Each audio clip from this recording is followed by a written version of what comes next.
Doctor साहब, आज जो है चीफ जस्टिस साहब की ज़ेर सदारत जुडिशल कमीशन का इजलास हुआ है, जिसमें सुप्रीम कोर्ट ऑफ पाकिस्तान के आईनी बेंच में मजीद 5 जजेस का इजाफा कर दिया गया है। अभी समातें होंगी अदालतों में और देखें ये मामला कहाँ जाते हैं, लेकिन जो बुनियादी मसाइल हैं मैं उनकी तरफ बार बार तवज्जो दिला रहा हूँ, और वो है आपका political turmoil, economy, foreign policy, social unrest और ये टेररिज्म, जो सिक्योरिटी, और सारे आपस में इंटरलिंक्ड हैं। आज जो वाक़या पेश आया है हामिद हक साहब जिसमें शहीद हुए हैं और दीगर नमाजी जो नमाज पढ़ रहे थे, दहशत गर्दी का वाक़या, ये मुसलसल हो रहे हैं एक तवील अरसे से, और ये इसमें ये हार्डकोर टेररिज्म है। एक तो सोशल अनरेस्ट, और ज़ाहिर है 25 करोड़ का मुल्क है तो उसमें वाक़यात होते हैं एकत्र, लेकिन ये हार्डकोर टेररिज्म है कि जी सिक्योरिटी फोर्सेस के ऊपर अटैक्स हो रहे हैं, ख़ुद कुछ हमले शुरू हो गए, और ये सिर्फ वो हैं जो आपके सामने आ रहे हैं। इनमें से नाकाम कितने बनाए जा रहे हैं वो तो बयान नहीं होते ना, कई दफ़ा उसको बड़ा लाइट लेते हैं लोग। एक इंसान की वो भी तो है ना आदत, कैसे जी वो खुद कुछ हमला आवर को कोशिश दहशत गर्दी की नाकाम बना दी गई, तो लोग उसको लाइटली लेते हैं, इसके पीछे पूरी कहानी होती है। तो अब मसला ये है कि ये हार्डकोर टेररिज्म के वाक़यात बढ़ गए हैं बहुत ज़्यादा, जो ख़त्म हो चुके थे,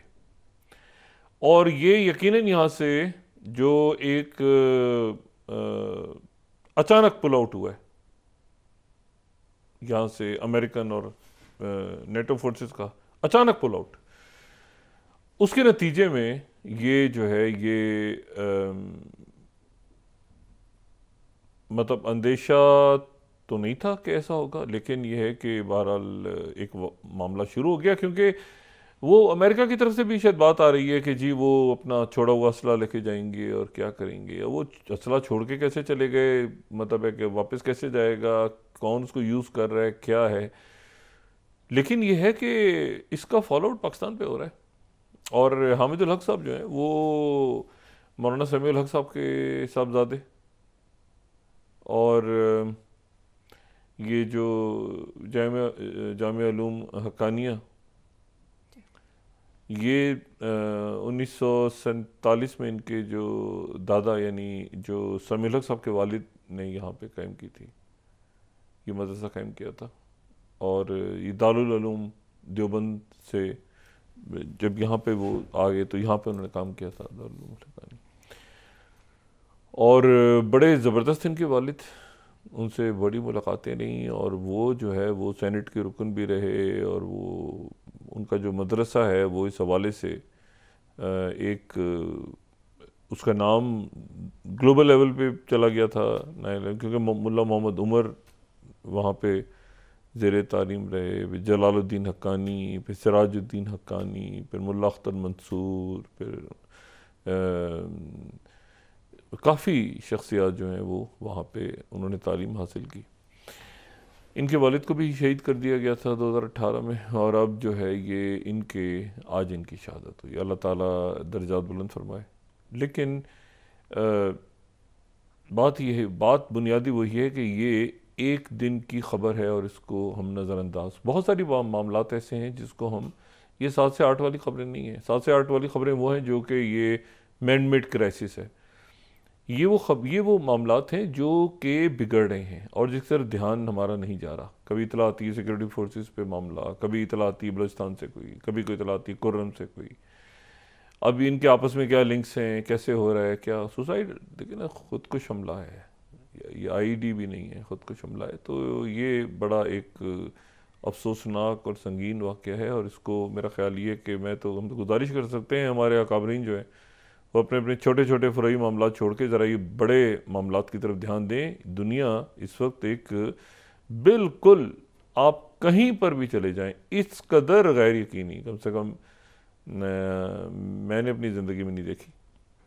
हो सकता है और लोगों ने देखी, मैंने अपनी ज़िंदगी में इतनी गैर यकीनी आलमी सतह पे और इतना अदम इस्तेकाम, जिसमें कुछ नहीं पता कहीं किसी को कि अगले हफ्ते या 10 दिन के बाद क्या होने जा रहा है, और बहुत जो है ना इस वक्त एक ग्लोबल क्यास है। और यहाँ पर पाकिस्तान में हम कोई बहुत बड़ी सुपर पावर नहीं है, हम एक 25 करोड़ आवाम की हैं और बड़े तवाना कौम है और बड़े मजबूत फैसले हमने लेने हैं, और हम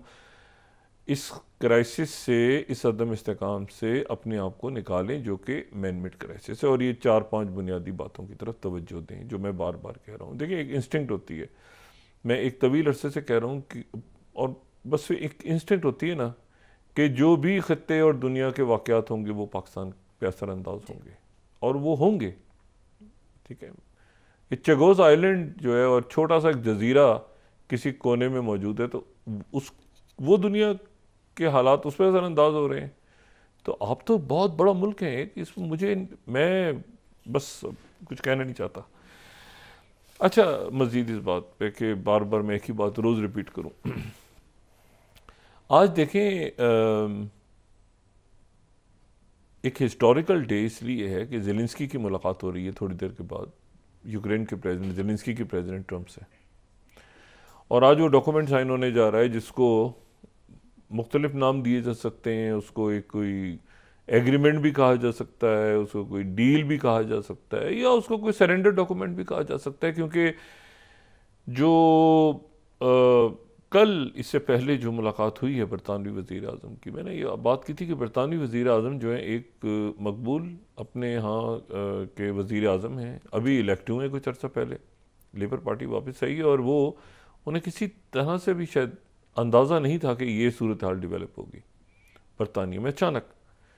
बरतानिया में, यूरोप में, पूरी दुनिया में, लेकिन कल जो उनकी मीटिंग हुई है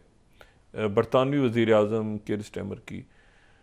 दोबारा से कोरियोग्राफ्ड मीटिंग जिसमें कोई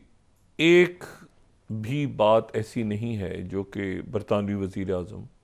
अपनी मनवा सके हों, बिल्कुल वैसे ही जैसे प्रेसिडेंट मैक्रोन इससे पहले गए और आज उन्होंने यूरोप के लीडर से बात की है। पुर्तगाल में शायद आज हैं, वो यूरोप के लीडर्स को वो ब्रीफ कर रहे हैं कि क्या उनकी प्रेसिडेंट ट्रंप से मुलाकात हुई। लेकिन जो बरतानिया की जो ताल्लुकात हैं वो ट्रांस अटलांटिक, वो एक अलग है। यूरोप के कुछ और मामलात हैं, बरतानिया अलग अलग मुल्क के साथ अमेरिका के अलग ताल्लुकात हैं, लेकिन बरतानिया के अलग से ताल्लुकात हैं। अब कल जो मीटिंग हुई है इनकी, तो उस मीटिंग में पहली बात तो ये है कि जो प्रेसिडेंट ट्रंप जो हैं, अच्छा प्रेसिडेंट ट्रंप के बारे में उनकी जो टीम है और बाकी जो लोग वहाँ पे उनके इनर सर्कल्स में, प्रेसिडेंट ट्रंप जो है ना वो विजुअल्स के ऊपर फैसला करते हैं। यानी विजुअल्स से मुराद ये कि तस्वीर, मैप्स, बजाय इसके कि वो बड़ी फाइल्स पढ़ें, विजुअल्स, बिल्डिंग्स, इमारतें, लोग, शख्सियात, पर्सनैलिटीज़ को जज करते हैं। यानी वो फाइलें उठा के नहीं पढ़ते, विजुअल्स के ऊपर वो ज़्यादा फैसले करते हैं। तो जो वहाँ पे बिल्डिंग्स तबाह हो गई, लोग, मतलब बिल्डिंग्स, वो उनको विजुअल्स से वो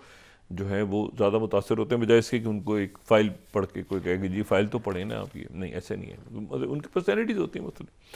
वो तेज़ी के साथ, इसीलिए उनके फैसले भी होते हैं कि वो जो है वो फर्म बिलीव करते हैं। तो कल की जो उनकी मीटिंग हुई, पहले तो वो ज़ाहिर है कि प्रेस कॉन्फ्रेंस जो हुई वो उसमें ताख़ीर हुई, 90 मिनट की ताख़ीर हुई उसमें,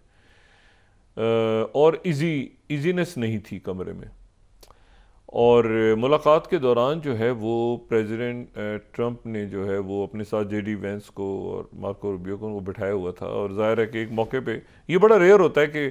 वो प्रेसिडेंट जेडी वेंस से वाइस प्रेसिडेंट से कहें कि आप बात करेंगे, कोई जवाब देना चाहेंगे इनका। और उसमें जो है वो जो कीर स्टारमर हैं वो एक अजीब सी पोजीशन में चले गए, क्योंकि जाहिर सी बात है कि प्रेसिडेंट ट्रंप को कैसे ऑप्टिक्स भी मैटर करती हैं, फिर कैसे उनसे बात, कैसे, मैंने टोटल जो देखा है तो जो गुफ्तगू है उसमें आप समझें कि कोई मेरा ख्याल है कि 20% या उससे भी कम वक्त जो है वो स्टारमर जो है कीर स्टारमर को मिला बात करने का, और तमाम वक्त जो है वो प्रेसिडेंट ट्रंप ने ही बात की है, सवालों का लंबे जवाब, सारी बातें। और वो तो उन्होंने जो है वो यानी वाहिद जो चीज़ उसमें से केयर स्टारमर जो हैं, प्राइम मिनिस्टर केयर स्टारमर के पास जो उन्होंने बात की, और वो बड़ा अच्छा उन्होंने जो किंग चार्ल्स की तरफ से उन्होंने दावतनामा दिया कि जी, लेटर दिया कि आप बरतानिया का दौरा करें। तो वो दौरा जो है ये बड़ा एक आप समझें कि गैर रवायती है, क्योंकि पहले अमरीकी सदर होंगे जो 2 स्टेट विजिट्स करेंगे बरतानिया के। एक तो उन्होंने 2019 में किया था, और 2019 में उन्होंने जब किया था तो क्वीन एलिज़ाबेथ, जो लेट क्वीन एलिज़ाबेथ की दावत पे उन्होंने दौरा किया था।